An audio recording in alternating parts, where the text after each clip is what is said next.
Bonjour, je voulais vous parler aujourd'hui de Civil War, le nouveau film d'Alex Garland. Alex Garland, c'est le réalisateur de Ex Machina, de Men et le scénariste de quelques films de Danny Boyle, qui revient avec une histoire de guerre civile aux États-Unis. Le pitch, en quelques mots, quelques États, dont la Californie, ont fait sécession pour s'opposer au président américain et les armées sécessionnaires remontent petit à petit vers Washington.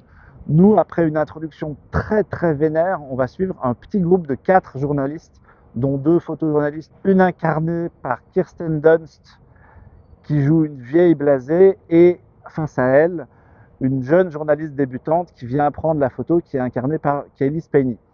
Et tout ce petit monde va faire route vers Washington en faisant un grand détour parce que la plupart des autoroutes ont été détruites. Ici, ce qui va nous intéresser, c'est pas forcément la destination, mais c'est bien le voyage, puisque les personnages vont faire tout un tas de rencontres dans ce contexte de guerre. On dit souvent qu'un conflit, plus il est proche de nous, plus il nous touche.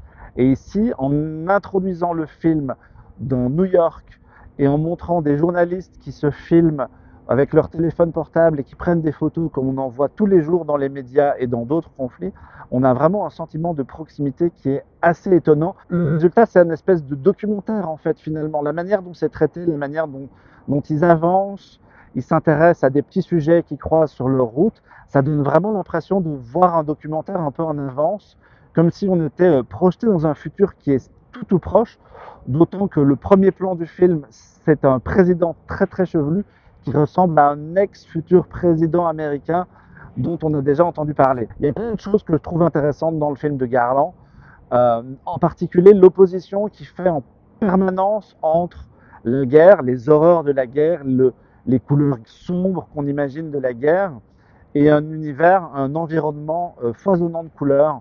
On voit des taches de peinture partout, des tags, il filme la nature, il filme les insectes, il prend le temps de vraiment poser la beauté de paysage pour l'opposer aux horreurs de cette guerre civile.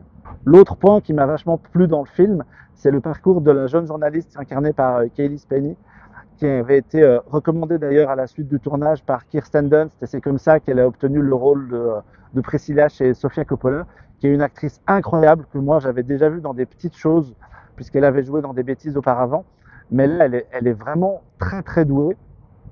Et elle change physiquement en fait. On voit vraiment son parcours évoluer, et elle, on la voit passer de une jeune petite fille qui ose pas trop à quelqu'un de vraiment très affirmé jusqu'aux dernières scènes. Et c'était très impressionnant. Et puis son travail de photographe, alors évidemment c'est un peu cheaté parce que c'est de la mise en scène, donc évidemment que les photos qu'elle fait sont toutes magnifiques. Son travail de photographe rappelle un peu l'importance de la mémoire, de la sauvegarde des images, de la documentation de ce genre de conflit. Et pareil, ça rend le film encore plus réaliste. Et puis il y a cette fin. Moi, alors j'essaye d'en dire le moins possible depuis le début de cette vidéo sur le sujet. Je ne m'attendais pas à ce que Garland aille là-dessus. Je me suis dit que, je sais pas, il allait lâcher son récit quelque part au milieu de...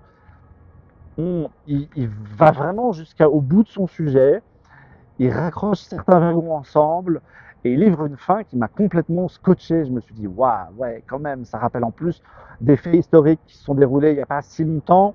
Donc, il y a vraiment quelque chose d'assez impressionnant dans tout ça. Bref, donc, je me suis fait happer par le sujet, par la violence de son traitement, par la proximité, tout ça à l'approche des élections américaines, tout ça dans une époque où les extrêmes sont de plus en plus marqués, et c'est vraiment glaçant. Je suis vraiment ressorti du film, j'en tremblais encore. Et pour moi, du coup, c'est un des grands longs métrages de ce début d'année. Et je sais que le terme est un peu galvaudé, mais pour le coup, c'est vraiment un film important.